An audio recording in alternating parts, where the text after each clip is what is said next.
What is up, everyone? Welcome into A2C Sports Dallas Primetime. Tonight, we will discuss the unexpected praise that the Cowboys front office received from Pro Football Focus this week because of some of the most valuable contracts in the league at this stage in 2022. We are used to knock on the Cowboys front office, and we will discuss whether this justifies or not their approach, which is very conservative when it comes to the salary cap and team building. But, also credit where credit is due. And the Cowboys did kind of nail it with some of these contracts. So we'll take a look at this and we'll close out the Thursday primetime week in style. Welcome, everyone. Thank you for being here. Do me a favor and hit the like button if you're new here. Share the show if you're watching on Facebook, YouTube, or Twitter. If you're new here, of course, subscribe. Thank you. Thank you for joining the show. What is up, Gregory? We've got Samuel in the house.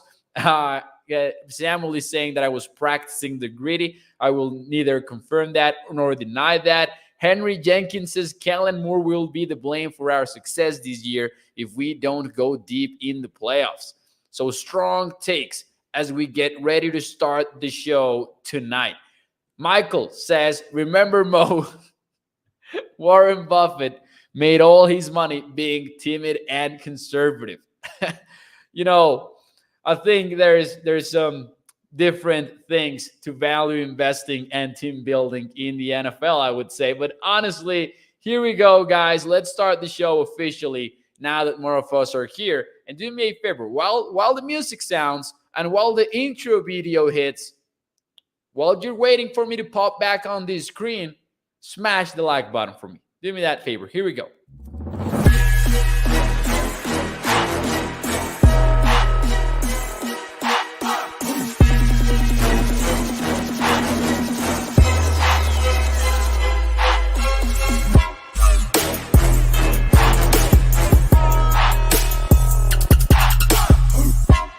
What is up? Welcome into A2C Sports Dallas Primetime. I'm your host, Mauricio Rodriguez, streaming with you live every Sunday through Thursday night at 8 p.m. Central here on Dallas On Demand Sports Talk Network, with more content coming your way throughout the entire offseason, what's left of it, because, hey, training camp dates have been published. The Cowboys report to camp the 26th of July, but hey, for more Cowboys content, check out adcsports.com/Dallas. Welcome into the show. Do me a favor, hit the like button, share the stream if you're watching on Facebook, YouTube, or Twitter. And tonight, we will get into a bit of unexpected praise that a Cowboys front office received from national outlet Pro Football Focus on a recent ranking that they put together on some of the very best contracts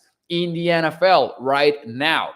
Now, plenty of you might be thinking, wait a minute, we don't do that here. We don't praise the Cowboys front office for anything. And that's fair, because maybe this doesn't justify the way the Cowboys approach team building in the NFL, but it's still something interesting to look at. And, we have to be fair. Just like we criticize them for the bad stuff, we also need to give them credit for the good stuff. And that's what we will get into tonight. Now, let's take a look at the first one, because the first one is a big one. So Pro Football Focus ranked the 32 best contracts in the league.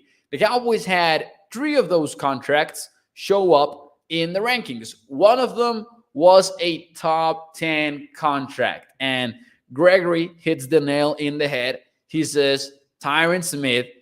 And I will just open up the chat with this question. And thank you to Brian Scott, who's watching on Facebook. We've got Sin City Cowboy on YouTube, Stephen White, Gilbert Rodriguez, Celia Estrada, Stephen White. A lot of people here on the show tonight. Thank you for being here. Here goes the first question of the night. Do you agree or disagree that Tyron Smith's deal is a top 10 contract in the NFL? Tyron Smith, an offensive tackle that even with the health concerns, you have to admit, when he is healthy, he remains one of the most dominant linemen in the NFL. And at this stage, the number that he has remaining in terms of cash is pretty much ridiculous. He's got 2 years left on his deal, $28.1 million in cash remaining per PFF. And remember, this is an 8-year extension that took place in 2014. And it has been restructured time and time again. But it's crazy to think that at one point, this was an 8-year extension that was stacked on the 2 years that Tyron Smith already had under contract. So the Cowboys decided early to lock him up for the long term. And it was kind of crazy to go back and look for those contract details today. This morning, I did that. And it's crazy because you don't hear about 8-year extensions anymore. And maybe the most recent large contract like that we heard about was Patrick Mahomes' 10-year deal with the Chiefs. But that was a whole different thing at the quarterback position. So do you agree or disagree that this is a top 10 contract in the NFL? Toxic Tom says, I'd say yes. Agree, says Dallas Young. And he says, first ballot Hall of Famer. Gregory says, agree as long as he is playing. Orlando Brown, he is worth the money. Agree, says Lumen. You are going to need him. And hey, exactly, Michael. You were right on here. That's very, very cheap for a starting tackle, period. It's such an insanely good contract, says Dallas Young in the chat. And I couldn't have said it better. It is such a good deal for the Cowboys. And one of the main takeaways from the PFF article is the following quote. And let me find it so I can read it exactly word for word for you. Here we go. It says, teams that are consistently proactive with early extensions. Remember the cash over cap discussion that we had earlier in the week? I will read it again. Teams that are consistently proactive with early extension. The Baltimore Ravens, the Buffalo Bills, and the Philadelphia Eagles, to name a few, tend to find themselves on lists like this. And this year is no different. That is from writer Brad Spielberger from PFF. And it's very true. And maybe the Cowboys have not valued early extensions like maybe they did with the Tyron Smith 8-year deal. And maybe that's a lesson for them.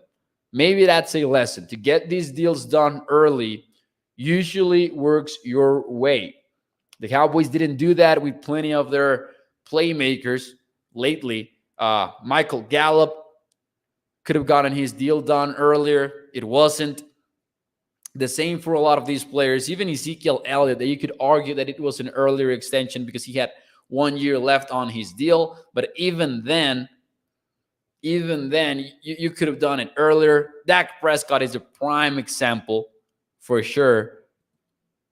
And maybe this also has to do with the market changing so much over the recent years because of the ever-increasing salary cap and players maybe getting smarter when it comes to the money side of things. So Tyron Smith, definitely a top 10 contract in the league. And we might be getting closer to the end of Tyron Smith in the Cowboys. We know that he has 2 years left on the deal. And the Cowboys already drafted Tyler Smith. And even though he will be, or at least is projected to be, the Cowboys starting left guard, we do know that that's not the long-term plan in Dallas. They want him to be the successor to Tyron Smith. So we got to be ready for this to be the final year for Tyron Smith in Dallas. Russell says, are they talking about trading him? Some people have brought this idea up. I don't think that there's a story there. I don't think that the Cowboys will move on from Tyron as long as he wants to keep playing. So if we're thinking about Tyron moving on after 2022, I would say that that's because Tyron maybe is retiring. But I have a hard time imagining the Cowboys moving on from Tyron Smith because if say Tyler Smith has a solid rookie season. Say Tyron Smith has a solid rookie season. Do you feel comfortable projecting him this early in his career as a tackle and moving on from Tyron when you know you have Tyron Smith on such a team-friendly deal, like we said before? I would say no. I would say that Tyron stays here as long as he wants to stay here. Dallas Young says, I believe Tyron was his own agent too, right? That helped for sure. If that was the case, I really don't remember this. Back in 2014, was it because he was the agent? I would have to double check that, to be honest, but I do remember something like that. So good comment right there from Dallas Young. That is also a point worth bringing up. Toxic Tom says, I would like to see Tyron leave so he can actually compete for a Super Bowl like DeMarcus Ware. And while I understand that sentiment, also the chances of leaving and landing on a team that eventually goes on to win the Super Bowl are very slim. So if he happens to leave, sure, I want him to land on a team that can win the Super Bowl, but I wouldn't go as far as saying I would like to see him leave so he can win the Super Bowl, because it's just so hard for that circumstance to take place. It happened with DeMarcus Lawrence, and that was great. I think that as Cowboys fans, we were excited about DeMarcus Ware getting the ring, but I don't think that I would feel better about that, because you can land on the Kansas City Chiefs, the team that has Andy Reid and Patrick Mahomes leading the way. You can land on the Buffalo Bills. And even then, the odds of winning the Super Bowl are kind of slim, because anything can happen during the regular season, and rarely are we able to predict who is in that big game. Maybe when the Patriots were the Patriots, you could have felt better about, because New England really dominated the AFC for 2 decades there. Says Dallas Young, let's just give Steele an 8-year deal. Should work out. Man, that's a place in which the Cowboys could have gotten smart and maybe re-signed Tyron Steele, at least not for a long-term extension, because he wouldn't have won that, but maybe you could have gotten a 2-year extension done earlier. The Cowboys didn't, and now, of course, Tyron Steele will never consider a contract extension before he gets the opportunity to actually start for the team, as he will this season. But anyways, moving on, that was Tyron Smith's deal. Another that will be debated, because DeMarcus Lawrence is always debated, was DeMarcus Lawrence contract coming in at 3 years, $40 million total, 30 of which are guaranteed, as you surely remember. This was a deal that was reworked this very offseason, and the Cowboys and D-Law got a win-win situation right here, because the Cowboys are technically going to pay him less in total money, but also DeMarcus Lawrence got himself what he wanted, which was security and guaranteed money. So this was a very good deal for the Cowboys. If you do the math, we're seeing edge rushers signed at over $20 million. We're seeing players get closer and closer to the 30 mark as edge rushers, and the Cowboys are getting their guy at $40 million for 3 years, which comes out at an average value per year of just over $13 million. So these are pretty solid numbers for an edge rusher of the caliber of DeMarcus Lawrence, because as we have discussed this offseason, even though he hasn't gotten back to the numbers that he was able to get from that insane 2017 season, Lawrence is still an elite defender in the NFL at this point. So you gotta give this one to PFF. This is also such a solid contract for the Cowboys. Now, Tyron Smith ranked as the 9th best in the NFL in these Pro Football Focus rankings. DeMarcus Lawrence's deal comes in at 21st best. And then we've got the final one. And before we move on to the final one, some of your comments here. Michael says, Mo, it is frustrating that we had a Hall of Famer tackle on a discount and have so little to show for it. And we'll get to that actually towards the end of this conversation. Russell says, I am so surprised that we signed no free agents this year. Hardly at all. Yeah, man. James Washington, Dante Fowler, with Ryan Nall, of course. I know that I will get,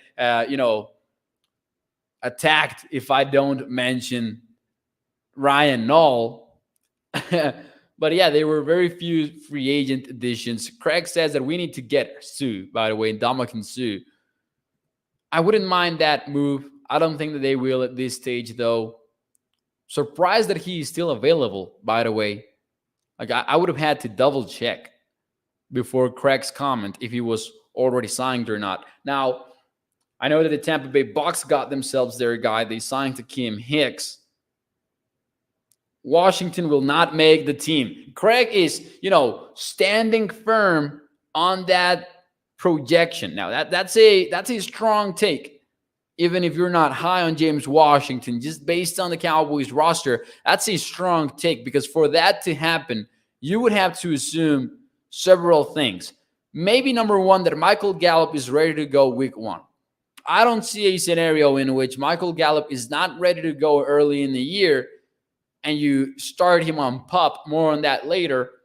And James Washington is not a part of that 53. Now, if he's healthy, you would also have to assume that the Cowboys like their young ones a lot. Guys like Fehoko, guys like TJ Vasher.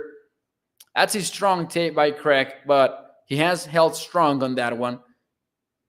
And if he turns out to be right, he will be able to take some victory laps here on the Primetime Comments, and I appreciate it. Gregory says, D-Law is worth every dime, and I agree. And I think that this is insane value for a premium edge rusher. Ryan Doyle, what is up? Thank you for joining the show. Running a bit late to your show. Do not worry about that. You can join in and, start talking Cowboys football with us. Now, number 3 on this ranking. Well, number 3 for the Dallas Cowboys. And I don't think any other team had 3 contracts in this top 32. It's Michael Gallup. And I was wondering, maybe we kind of underrated just how good the Michael Gallup contract is. So truth or false for you guys in the chat, truth or false?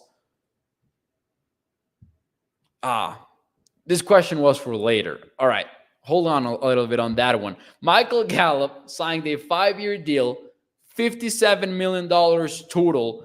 But the big part for Michael Gallup's contract is the fact that his signing bonus was only at $10 million, which every year in the cap hit will only stand at $2 million.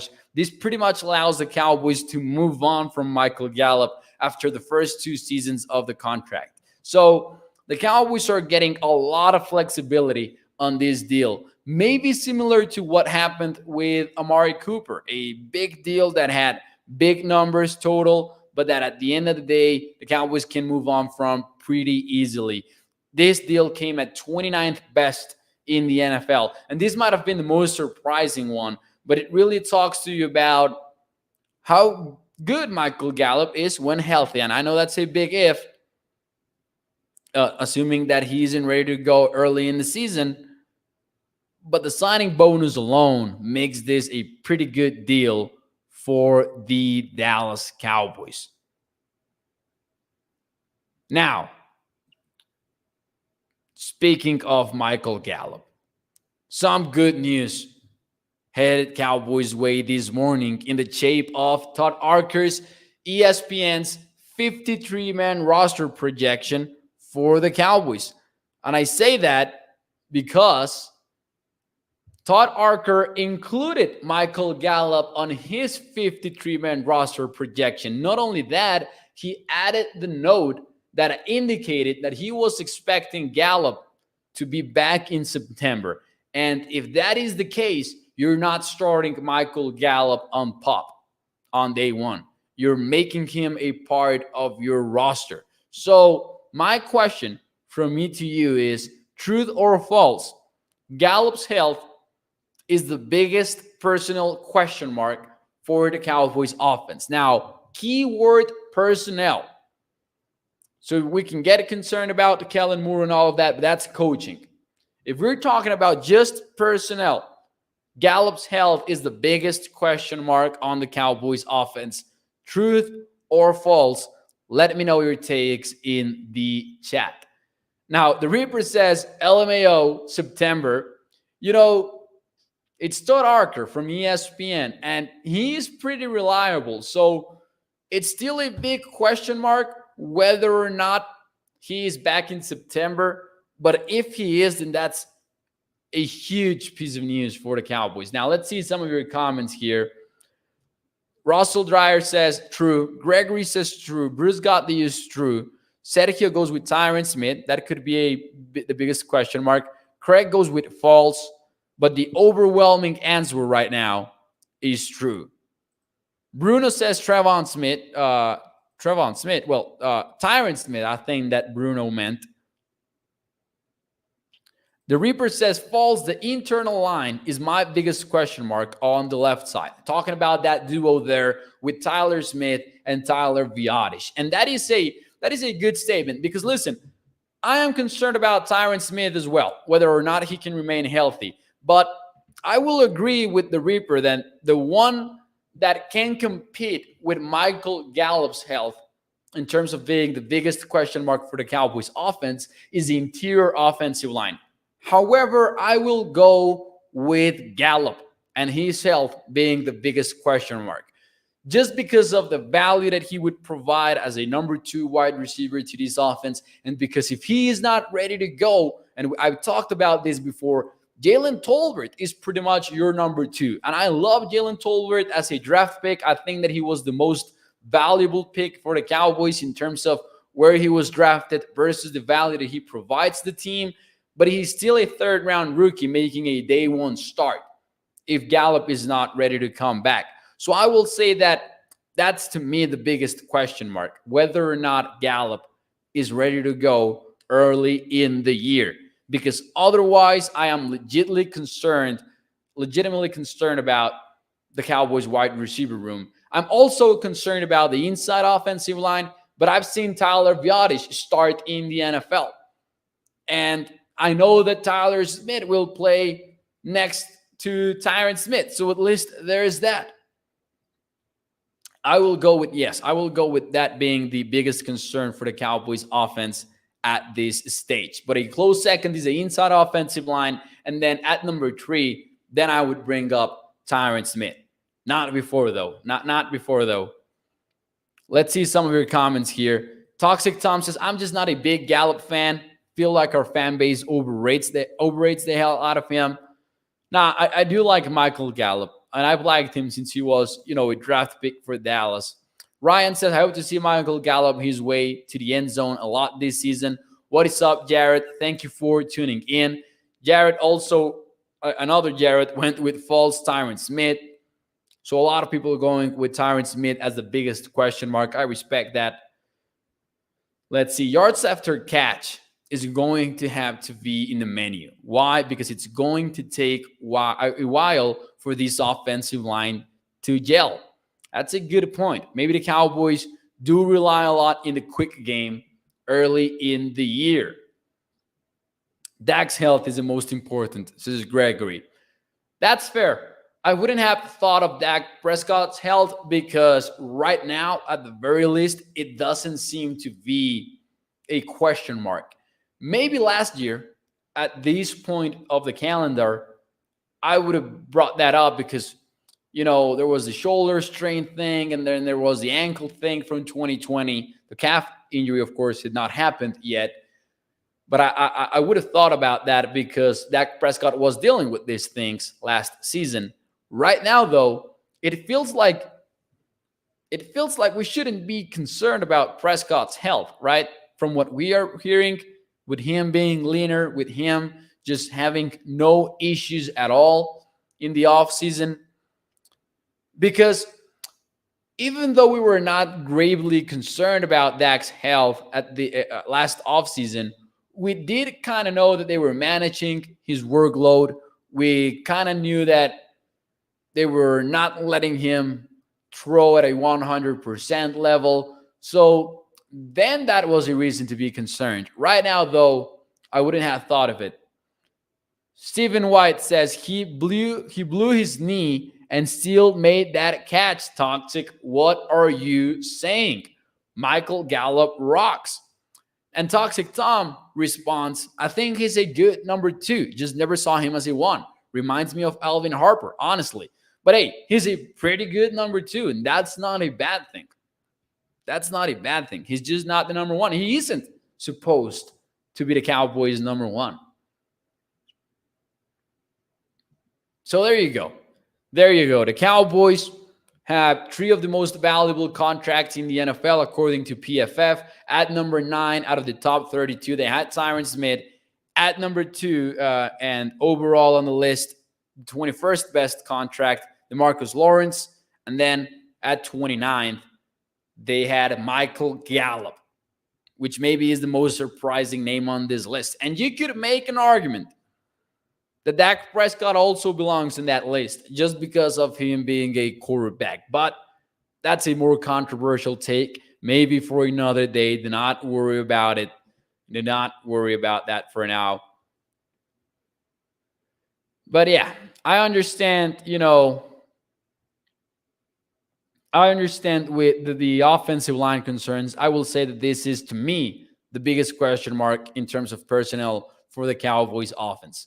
Because, and I said this before on the show, I think that the biggest risk Dallas is taking is if Gallup is not ready to go, just trusting that much in Jalen Tolbert. I like the prospect a lot.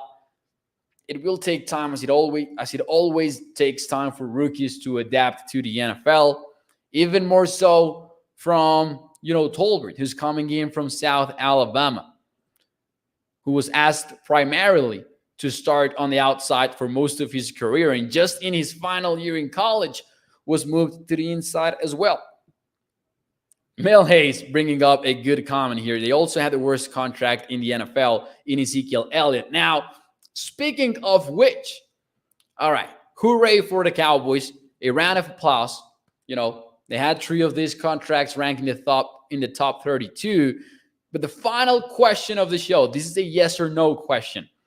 Does this ranking make you feel 1% better about the Cowboys front office? Yes or no? Let me know in the chat, and then we'll get out of here after this one. Yes or no, does this ranking make you feel 1% better about the Cowboys front office? This unexpected praise that they received from PFF. I'm looking forward to this question, though, because I don't know what to expect. We have, just right off the bat, Mel Hayes in all caps, no. Jarrett with the yes. Gilbert also with the yes. And then after that, just the majority overwhelming answers are no, no, hell no from John Jones. Nice try, though, Mo, says Toxic Tom. Yes for Lumen. So we've got 3 yeses. Those are 3 more yes answers that I expected, to be honest. I will go with the no as well. Listen, the Tyron Smith deal was a very specific thing. It happened in 2014. That's a long, long time away. And it was a very specific situation. Here's the thing, and here's why my final answer is no. I think it doesn't justify the way that the Cowboys have approached the salary cap and their approach to team building. We know that the Cowboys front office has been characterized by paying their own, building through the draft, and not signing a lot of big name free agents. But lately, paying their own, quote unquote, has taken them a while. You have Dalton Schultz. You had over 2 weeks to sign the guy. He will play under the franchise tag if you don't reach that extension before July 15th. You had a similar situation with Dak Prescott. Your franchise quarterback played under the tag at some point, putting you at risk of, giving Dak Prescott tremendous leverage in contract negotiations. You had a similar situation with D-Law, and you're getting this on these kind of problems pretty frequently. So even though they were proactive with a Tyron Smith contract and got him signed to an 8-year deal. We have not seen that lately. That's number one. And then number two is the fact that they have not been willing to play the cash over cap game. And we talked about this earlier in the week, or was it last week, in which we kind of broke down how the Cowboys could have one of the biggest competitive advantages in the sport, and they refuse to go with it. They refuse to exploit it. So I will say no. That's my official answer, because they should be approaching this thing differently, I would say. All right, before I get out of here, some more comments. Uncle Charles on the chat. Thank you for being here, Uncle Charles. Let's see. Gregory says, you are a wise young Jedi, Mo. I don't know about that, though. But you know what? The Kenobi series was pretty insane. I liked it. I like that season finale. The Reaper says there's more to the game than sacks. The money is sacks, but elite is in other places. Regarding D-Law, yeah, I would call DeMarcus Lawrence elite still. I would still call him elite. Any front office that keeps Jason Garrett as their head coach is automatically trash, Mo, says Toxic Tom. There you go. Well, anyways, that will be it for me tonight. That will be it for me for the week. I will see you again on Sunday night. I hope that you guys have a tremendous weekend. I hope that you guys have fun. We're getting closer and closer to training camp. One more month to go. 26th of July will be the date in which Cowboys rookies and veterans report to training camp. Do me a favor, hit the like button. Do me another favor, check out atcsports.com/Dallas, and I will see you on Sunday, 8 p.m. Central. I'm your host, Mauricio Rodriguez. Have a good weekend. Bye-bye.